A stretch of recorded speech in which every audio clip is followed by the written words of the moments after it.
الرحمن الرحیم۔ السلام علیکم ورحمۃ اللہ وبرکاتہ۔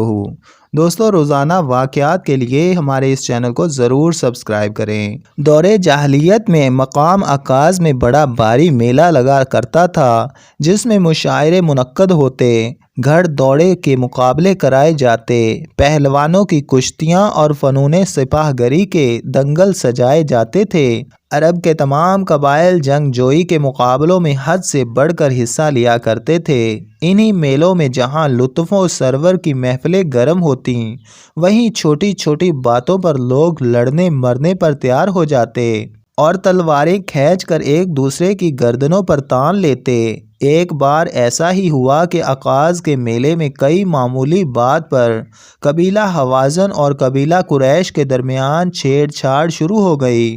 اول تو دونوں قبیلوں کے بڑوں نے معاملے کو سلجھا دیا اور دونوں پارٹیوں کے درمیان صلح صفائی کروا دی، مگر دونوں فریق زیادہ دیر اس صلح پر قائم نہ رہ سکے، کیونکہ دونوں طرف کے شر پسندوں نے معاملہ کو اچھالنا شروع کر دیا، حتیٰ کہ دونوں قبائل کے درمیان ایک نہ ختم ہونے والا جنگی سلسلہ شروع ہو گیا۔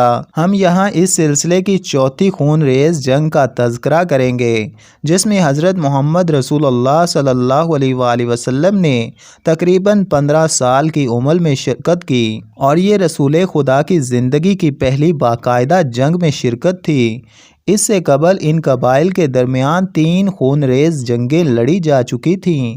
بڑھتی ہوئی ان جنگی لڑائیوں نے قبیلہ قریش اور کنانہ کے تمام قبائل کو یکجا کر دیا، جبکہ دوسری طرف قبیلہ حوازن اور قیس اعلان کے تمام قبائل کا اتحاد ہو چکا تھا۔ ان جنگوں کو جنگ فجار یا حرب فجار کہا جاتا ہے۔ ان جنگوں کو فجار اس لیے بھی کہا جاتا ہے کہ ان میں سب سے بڑی اور آخری جنگ ماہ محرم الحرام میں لڑی گئی تھی، اور عربوں میں محرم کا مہینہ محترم تصور کیا جاتا تھا کہ اس مہینے میں ہر قسم کے جنگ و جدل سے گریز کرتے، بلکہ اگر کوئی لڑائی چل بھی رہی ہوتی تو اسے روک دیا جاتا تھا، مگر یہ آخری اور چوتھی لڑائی حرمت والے مہینے میں ہی لڑی گئی، جس کی وجہ سے اسے جنگ فجار کہہ کر یاد کیا جانے لگا۔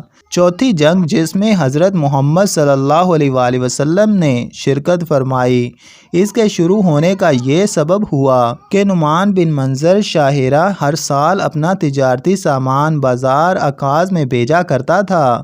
اس سال جب اس نے اپنے سامان سے لدے اونٹ تیار کروائے تو اتفاق سے اس وقت اس کے پاس عرب کے کچھ لوگ موجود تھے، جس میں بنی کنانہ کا براز اور حوازن کا ارو رحال بھی موجود تھے۔ نعمان نے لوگوں سے پوچھا، کون ہے جو میرے سامان کی حفاظت کی گارنٹی دیتا ہے؟ براز نے جلدی سے جواب دیا، میں ہوں، بنی کنانہ سے حفاظت کی ضمانت دیتا ہوں۔ نعمان نے کہا، مجھے کوئی ایسا شخص چاہیے جو اہل مجدو تمامہ سے حفاظت کی ضمانت دے۔ پس ارو بولا اور کہنے لگا، میں ضمانت دیتا ہوں۔ براز نے ارو سے کہا، کیا تم بنی کنانہ سے بھی سامان کی حفاظت کی گارنٹی دیتے ہو؟ ارو نے کہا، میں تمام مخلوق سے حفاظت کی گارنٹی دیتا ہوں۔ پس نعمان نے وہ سامان ارو کے حوالے کر کے روانہ کر دیا۔ براز کو یہ بات بالکل بھی پسند نہ آئی، جس کی وجہ سے اس نے دوران سفر ارو پر حملہ کیا اور اسے ماہ محرم میں قتل کر دیا۔ پس اس واقعہ کے فوراً بعد عربوں نے حرمت والے مہینے کا لحاظ کیے بغیر چوتھی خون ریز جنگ کا آغاز کر دیا۔ اس جنگ میں کنانہ کا سپہ سالار اعظم حرب بنی امیہ تھا، جو ابو سفیان کا والد اور حضرت معاویہ کا دادا تھا۔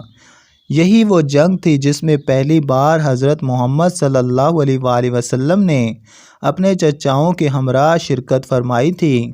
اگرچہ آپ نے شرکت فرمائی تھی، مگر آپ نے اس میں کوئی قتال نہ فرمایا، بلکہ آپ صلی اللہ علیہ وآلہ وسلم کی ڈیوٹی تیر جمع کر کے اپنے چچاؤں تک پہنچانا تھا۔ جنگ اس قدر شدید تھی کہ دونوں فریقوں کے کئی افراد موت کے گھاٹ اتر گئے۔ بالآخر یہ جنگ بغیر ہار جیت کے ختم ہو گئی اور دونوں فریقین کے درمیان صلح طے پا گئی۔ اس جنگ کے خاتمہ پر جو صلح نامہ لکھا گیا اسے حلف الفضول کہتے ہیں۔